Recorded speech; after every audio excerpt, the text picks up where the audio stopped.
The Akashic record would kill him in the fourth vision. If Neo was harmless, the Akashic record would not do anything unfavorable to him. Seems like Akashic record decided to finish him off. The Sphinx left the hall and disappeared. It decided to give its final report to the principal. Chapter 138, Mother and Son. 2 months later. It's time, Charlotte muttered. While she sat in her office, her gaze was fixed at Neo, who was with the Sphinx. Neo would die from terminal dehydration today. It would forcefully end the fourth vision. If we were going to do this, wouldn't it have been better to kill him earlier so he could leave the fourth vision? The Sphinx asked. It sat within its lair, next to Neo. No, we can't kill him. If the Akashic record is showing him a trial he needs to complete in one go, killing him earlier would hinder him. Of course, the opposite could be true. Neo might just be trapped in the fourth vision. After careful consideration, they decided to neither kill Neo nor heal him to make sure he lived longer. They would wait until he died his natural death. I still think we shouldn't let him revive. The Akashic record must have a reason to kill him. Doesn't matter. Charlotte sighed. We can't afford the consequences if he dies. The tyrant? Yes, her.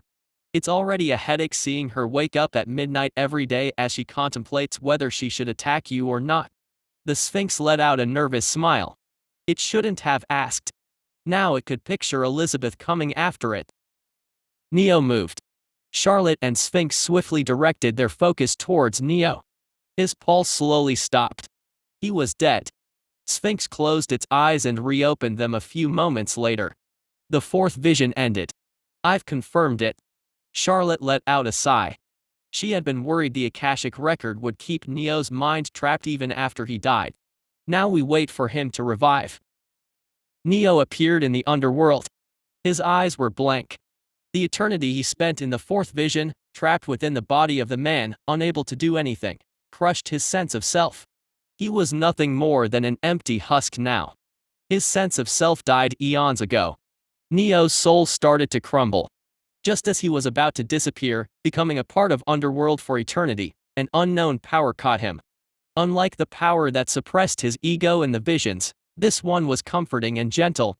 It pulled Neo into an empty dark void. Neo. Master. Wake up. Obidus tried to talk to Neo. It did not understand what was happening. He always returned from the vision, even if they hurt him, but not this time. The sword, its soul merged with Neo's, tried to jolt Neo to awareness before he crumbled away into nothingness. It was worried. Neo would die immediately again, even if he was revived through immortal, if his sense of self completely disappeared. Suddenly, the unfamiliar power surged again. Obidus noticed someone walking towards them. It let out a roar of auras to warn the woman. She smiled. Her steps were light. Flowers bloomed wherever she stepped. It was as if she was the harbinger of life.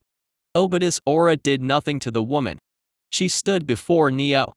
Thank goodness I could bring you here before you faced the void death. Neo reacted to the woman's appearance. Malino. He wasn't healed. His body was merely moving. Like a robot when it received external stimuli. It's mother for you.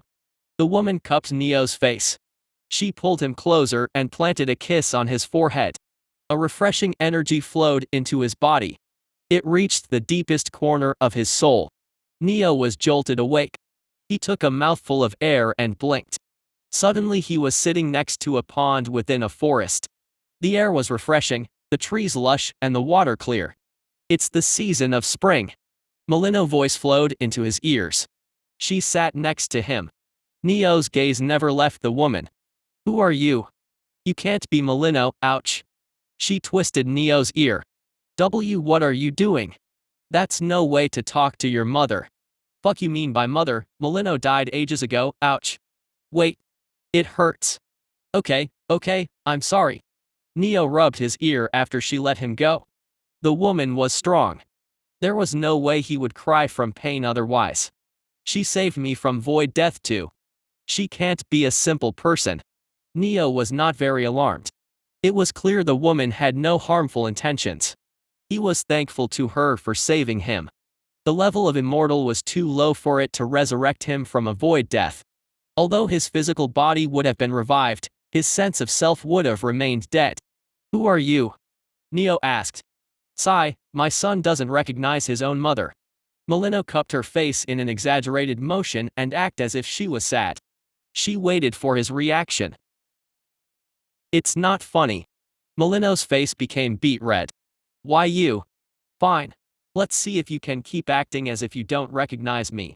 Mileno's appearance changed. She transformed into Neo Hargrave's mother. You mean your mother? She read my mind. Neo's mind went on overdrive. He was about to take the stance to fight when the unknown power pushed him down. He couldn't pull out Obidus or even stand. Anyway, how did you recognize Mileno? Neo could not stop the memories from surfacing. Whatever the woman did, she sealed his memories of eternity. He could still recall them. However, now, it felt like he was watching a movie of a man floating in the void for eternity, instead of experiencing it himself. The fourth vision had been unending. But now it was a moment for him. I see. It was the visions. She read my thoughts again. This sneaky bit. Neo, maybe you should tone down on the curses if you don't want a beating. She looked at him with a cold smile. Neo unconsciously lowered his gaze. His body was afraid of that smile. His body remembered the beatings he used to get as a child even though he didn't. Did she refresh all of my memories? That's the only way I can understand why my body is acting this way. Let's eat. She opened the box she was carrying. Chapter 139, The Correct Answers. Eat this. She opened the basket. It had fruits, sandwiches, jam. The usual picnic setup. The woman. Mother. She corrected him. Can you stop reading my mind? And I thought Neo's mother, my mother was a human. The reincarnation that gave birth to you was a human. She continued. Stop talking like you aren't Neo Hargraves when you haven't awakened your complete memories.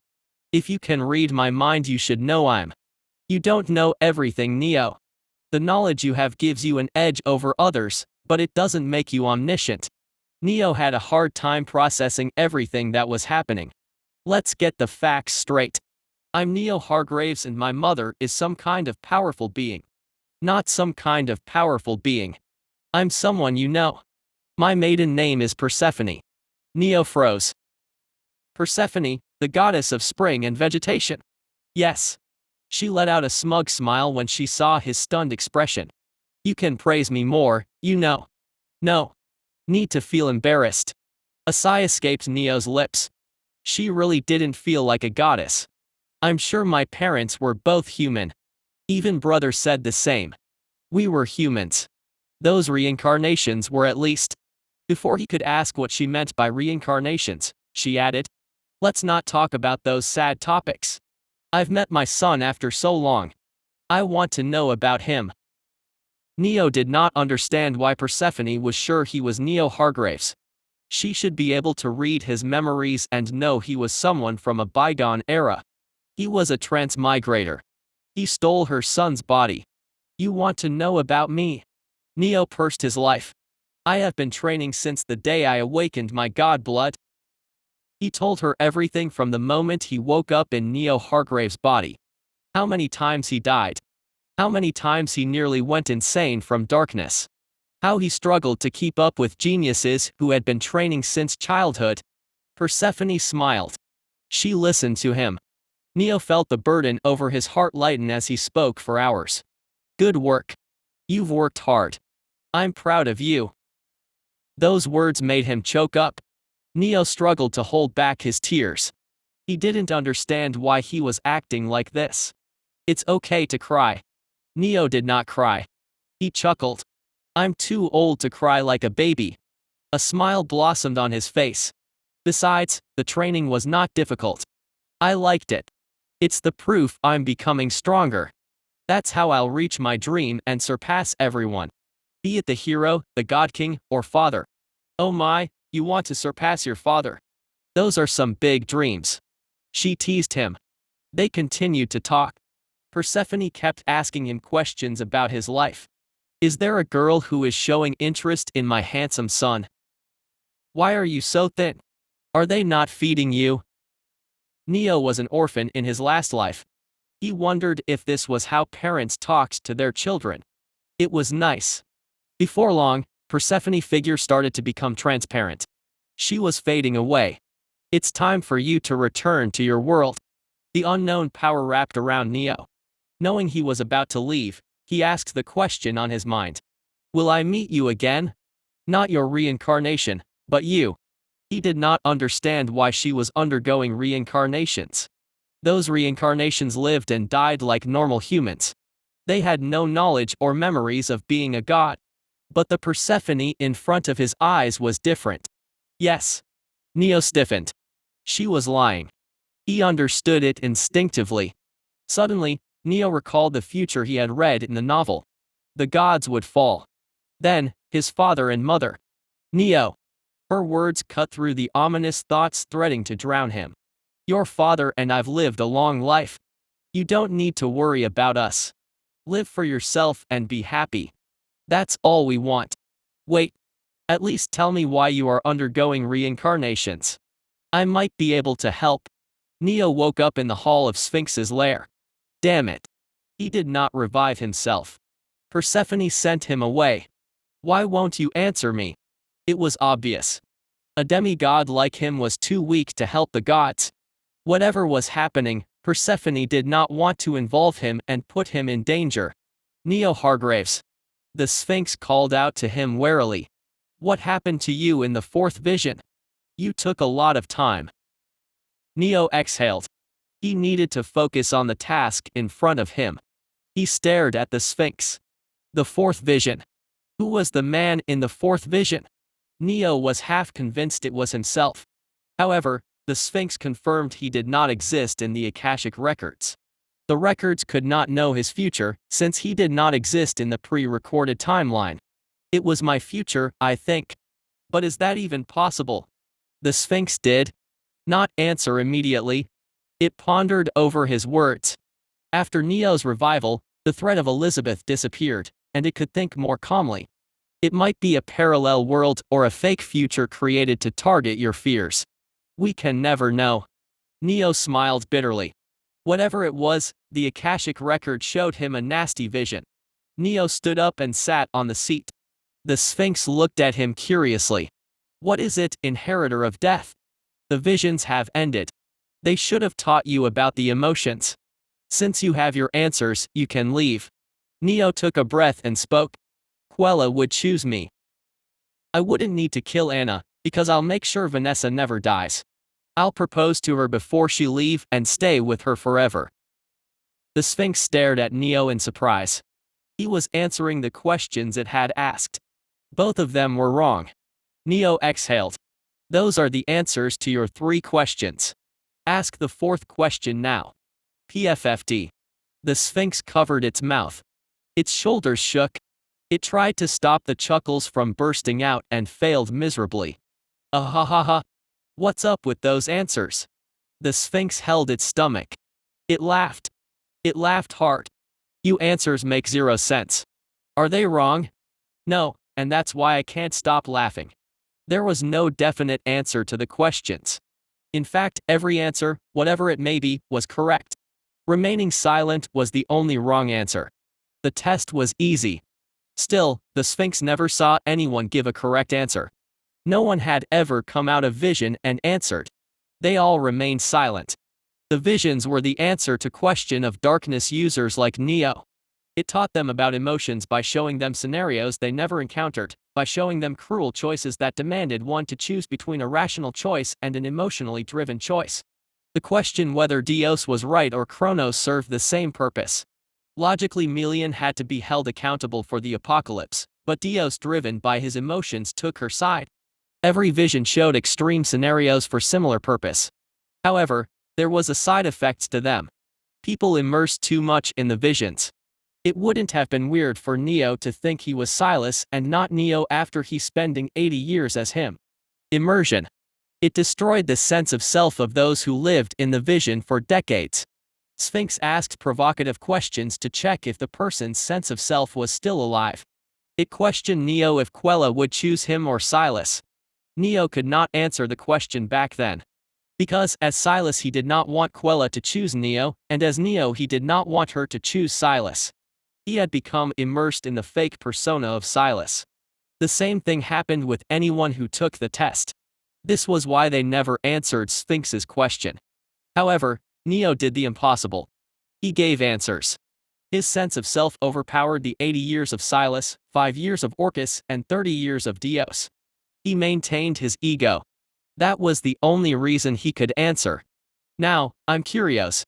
What did the fourth vision show you? Before the fourth vision, you couldn't answer a single question, said the Sphinx. Is that the fourth question? Yes, it is. I might as well satisfy my curiosity since it's clear you'll answer the original fourth question easily.